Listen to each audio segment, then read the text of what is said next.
Hi, and welcome to Angie's Tasty Tuesday, brought to you by Transition Nutrition and Fitness Coaching. I'm Angie, and I'm here every week to bring you a new and delicious whole food plant-based recipe that you can incorporate into your family's weekly menu.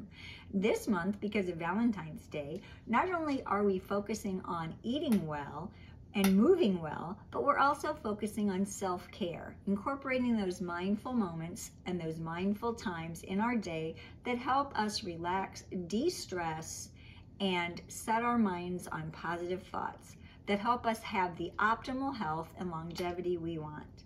Today we're going to be making an apple galette. And if you're like me, you'd never heard of that. But a galette is a French word for sort of an open-faced pastry. So let's get started. We're going to start out by preparing our crust. You're going to need the food processor fitted with an S blade, which is this blade. And we're going to start off with 1 cup of raw cashews and 1 cup of whole wheat pastry flour and about 1/4 teaspoon of salt. We're going to mix this up until it's a nice crumbly texture.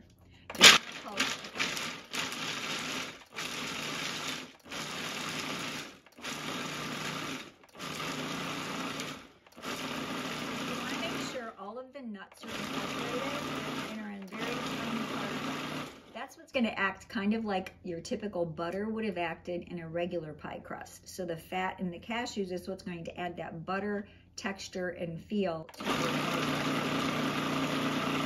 crust. Once we have it all into a meal type texture, I'm going to take out the little plunger and we're going to drizzle anywhere from between 1/4 to 1/2 cup of filtered water until we see a soft dough forming. And you'll know it's forming when it starts to ball up a little, and then you'll be able to test it. I'll show you, we'll reach in and we'll pinch it so that we know it will be a rollable dough. So we're just gonna continue to pulse and drizzle in a little bit at a time.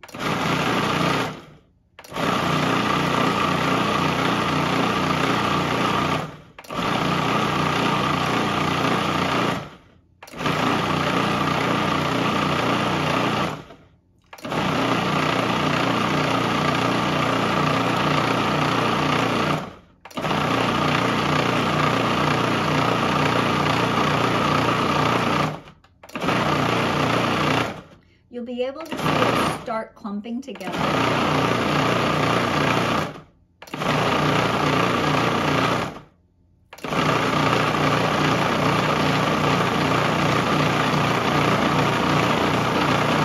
And we're going to check it and see if it's ready.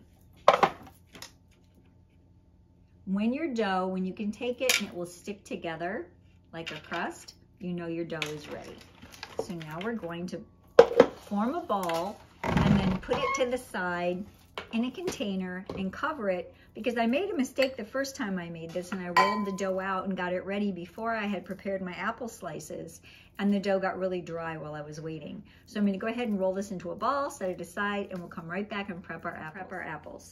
I like to do this because the granite countertop is so slippery. I bought some of those shelf liner things and I just cut it to fit underneath my cutting mat so that it won't slide.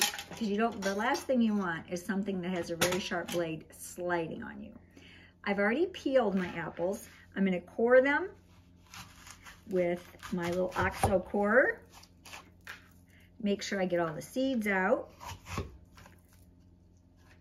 And then we're going to be slicing them 1/8 of an inch thick on the mandolin. Now, I guess you could leave the skins on, but for this particular dish, it really does do better if you take the skins off, because the skins tend to dry out as it bakes in the oven, and nobody wants dried out apple skins for dessert. And I did do this for dessert. It will air the Tuesday before Valentine's Day, in case you want to try this delicious little yummy treat for your Valentine dinner. It makes a pretty presentation, and it really is delicious. So now that my apples are cored, I'm going to slice them in half. And the goal is to make 1/4 inch pieces, but the flat pieces that come out will also work really well for around the center of the galette when you start to make your concentric circles to form the top. I do recommend that you use a guard, a glove guard. This is a cut-proof glove when you do the mandolin, because you can slip very easily and fingers are important. So place your mandolin on here. I like to start with this like this and just make sure it's set at 1/8 of an inch and slide. This ensures that all of your apple slices are the same thickness, so they will all cook evenly. And I'm going to continue and slice up the other 2 apples. Some of the pieces come out perfectly like this, and those are the ones we're going to make the circles out of. And what I find I have to do is some of them I just have to then stack up and take the knife and run down through the middle. Some of them being whole is okay, but for the most part, you want these slivers that you're going to form circles around on your dough. So I'm just going to slice those into the little pieces. I am going to leave some of them whole for the middle, but most of them I'm going to slice into the pieces that we're going to use to make our design. Now we're going to take our apple slices and put them in a bowl. And I've got 2 tablespoons of fresh squeezed lemon juice that we're just going to pour over our apple slices, and we're going to give them a little toss. Not only does this keep the apples from browning, but it also helps the coating to stick to it when we start to coat them. Even though they are quite moist, it does really help the coating to stick. You don't want to be too rough with them because you don't want to break up your precious little slices.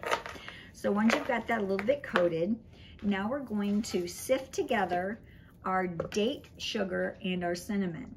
And the reason I have 3/4 of a teaspoon of cinnamon and 1/4 cup of date sugar. Date sugar has little lumps in it, and you don't want little lumps of sugar sticking to things. And I find if you just sift them together a little bit, it gets rid of all of those little lumps in your date sugar. You can see what I mean? See how there's little balls in there that you want to break up and sift through so that you don't have those little balls, those little clumps in your crust or in your filling. Let's get those all sifted. Now we're going to take those same slices, and I like to pull about 1/2 to 3/4 of them out because I really like to get them all nicely coated. And then I start by sprinkling just a tad of it on the top part. And I'm going to toss those a little bit. I want to make sure all the sides of my apples get coated. Sprinkle a little more. Add a few more of the apple slices. Really get them coated with all of that good date sugar and cinnamon. Give them a little bit more of a sprinkle. A few more slices. They're starting to get nice and coated with the sugar and the cinnamon. And finally, a little bit more of a sprinkle. And I am using my hands just because I don't want to break the apple slices up. And sometimes a wooden spoon or a spatula can be a little rough. So I do like to get in here with my hands and just make sure I'm taking them and sliding them apart where they're sticking to each other. And I'm really getting all of those surfaces coated with my cinnamon date sugar mixture. Takes a little bit of extra time, but it does make for a very, very nice, evenly coated distribution of the spice.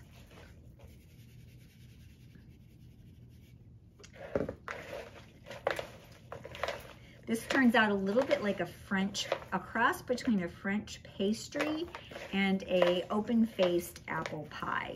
It's very, very pretty. Put the rest of that in there.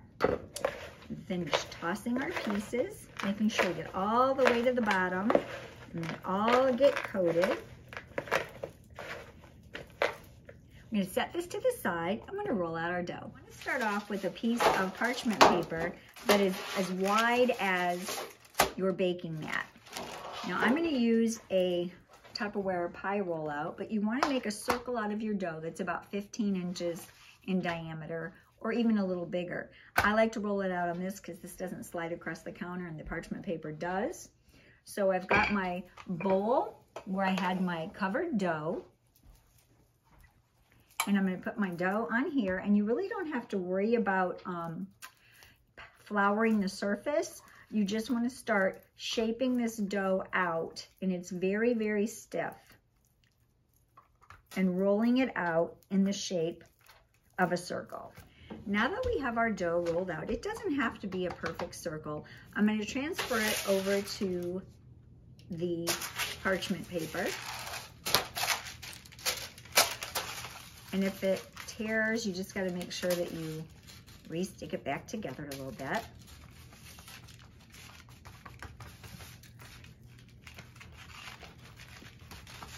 And we're going to start making our concentric circles with our apple slices. So you're going to leave about a 2-inch border all the way around the outside of the edge of your crust. And then we're going to start layering the apple slices on top of each other, tightly grouped, all the way around this circle. And you're going to make sure that you go all the way in, and I'll show you a little bit later how you make sure that you get the center filled in as well as you go. But you just lay overlapping the circles all the way around the apple galette. Now what I like to do is take the big flat pieces and put them in the middle, because your middle won't fill in until the end, and then you'll have a big hollow space if you don't go ahead and put some in the middle as you're going around the outside edge. And I'm just going to continue all the way around, leaving this 2-inch edge border on my dough, because that I'm going to then pleat around the edges of my filling. So I'll be right back after I have all the circles done. Okay, as you can see, it makes a nice pretty mound in the middle of them, all going the same direction. And these are Gala apples. You need to use a sweet apple for this. You either want a Gala or an Envy, maybe a Fuji, but you want one that's going to bake down and be very sweet.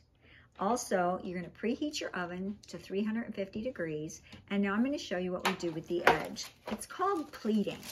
And you want to pull it up, and just like if you were sewing a dress that you had extra fabric, you're just going to pleat the edges of the dough up around your apples.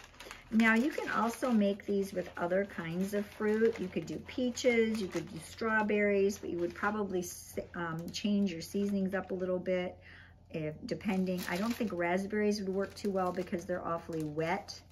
But you're going to pleat up the crust and push it down just so that it's stuck to itself like that. And we're going to pop this into the oven for 40 to 45 minutes until the crust is nice and brown, or getting golden brown, and your apples are just starting to brown on the top. And we'll be back. One of the key components to self-care is making sure you're getting adequate sleep and rest and getting that stress out of your body. One of the things that really helps you to go to sleep at night is to have a nightly routine. Whether it's a combination of turning your electronics off an hour before you go to bed, and then doing some light stretching and meditation or prayer or another kind of relaxation. I like to combine that with some stretching and some deep diaphragm breathing. So today's, for our mindful moment, we're going to be on the floor and we're going to be doing some stretches and some deep breathing. So let's get started. Now, I'm not a yoga instructor and I have never even taken a yoga class, but a couple of the poses are really good for relaxing. One of the first ones we're going to do after I show you how to breathe is we're going to do child's pose. And it's very important when you breathe that you breathe with your whole diaphragm.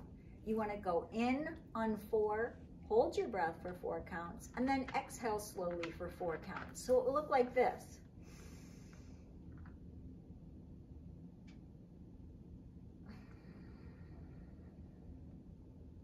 And you should feel your entire rib cage going up, expanding out, and going down when you finish. So child pose, you're going to be on your knees, you're going to come all the way out, stretch your hands way out in front of you, and relax back on your heels and touch your head to your mat. We're going to inhale on a 4 count, Hold it for 4 counts. And exhale for 4 counts through your nose. Do about 5 of those, and then we'll be ready for the next position. Now the next pose is very difficult for me, and you may notice in the film that my back is not quite straight, and that's because my back isn't straight. But this is called pigeon pose, and this really opens up your hips and opens up your piriformis so that it can relax down through your hip. What you want to do is come up on your all fours, bring one leg in front of you, try to get it parallel. I can't always do that just yet. And then we want to lean forward, stretching our back leg out. Exhale, come down, and you should feel a really, really good stretch through that hip leg attachment. And you want to hold this pose for about 30 seconds. And while you're doing that, you're going to breathe in on a count of 4, hold it for a count of 4, and exhale for a count of 4.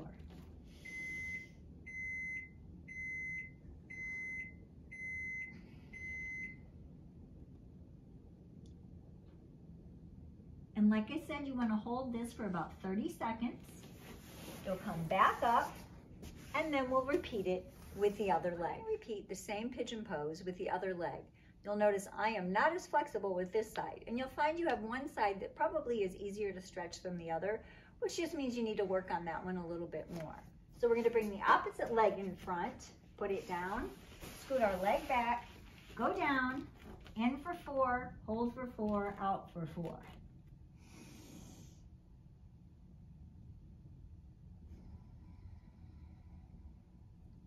Again, you want to hold the position for about 30 seconds. You should feel a really, really good stretch through this entire hip area. And you'll want to repeat this with each leg 3 to 4 times. Final stretch we're going to do is with your leg out to the side to stretch out that inner thigh. So again, you're going to come up on all fours, put your leg out to the side, and then drop back and down as low as you can go until you feel a good stretch in this inner thigh area. Breathe in for 4, hold for 4, and out for 4.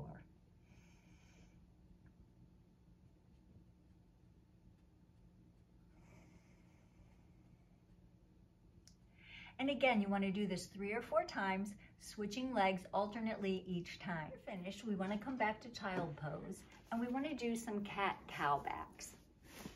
So here, I think it's more like a swayback horse, but they call them cat-cows. So you want to stretch really high up from your belly, push it all the way up to the sky as high as you can, and press and hold, and then let it gently drop back down until you're like a swayback horse or a cow.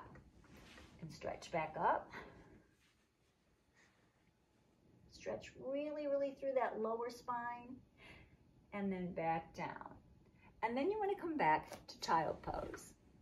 So now that we're back to child pose, we want to come up very slowly, pick one foot up, the other foot up, and we're going to curl up one vertebrae at a time, all the way up. Then we're going to deep breathe.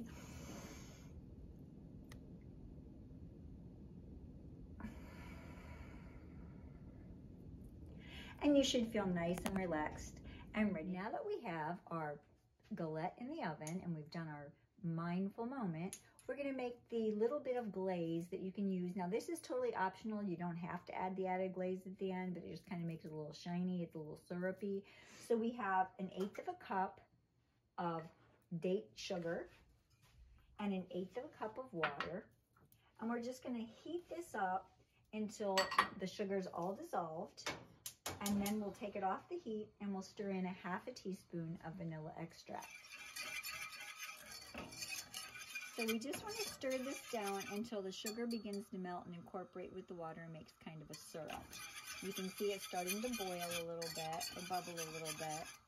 And then we'll add our 1/2 teaspoon of vanilla. And we're just making a little bit of a glaze that we're going to brush on the top.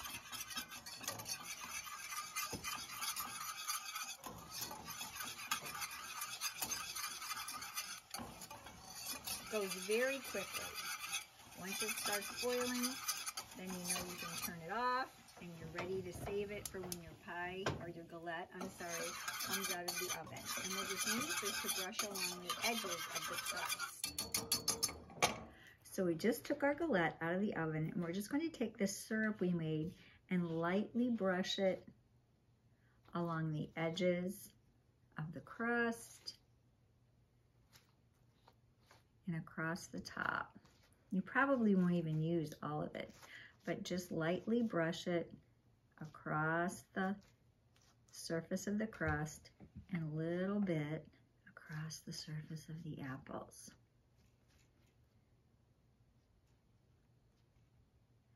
Then you're going to let it cool for about 5 to 10 minutes before you slice it and serve it. So here we have our plated apple galette. I hope you enjoy this recipe as much as we do. Not only is it delicious, but it makes a beautiful presentation. Make it for your someone special for this Valentine's. Please don't forget to hit that thumbs up if you like these videos. And down in the description, I've linked a short survey asking some questions that I'd like answers to so I know how to better serve you and what to do in the videos that are coming up. I hope you enjoy it. I hope you enjoy tuning in each week. And remember, if you'd like to see more of these videos, you can find some here and here. And please don't forget to hit that subscribe button. And we'll see you next week.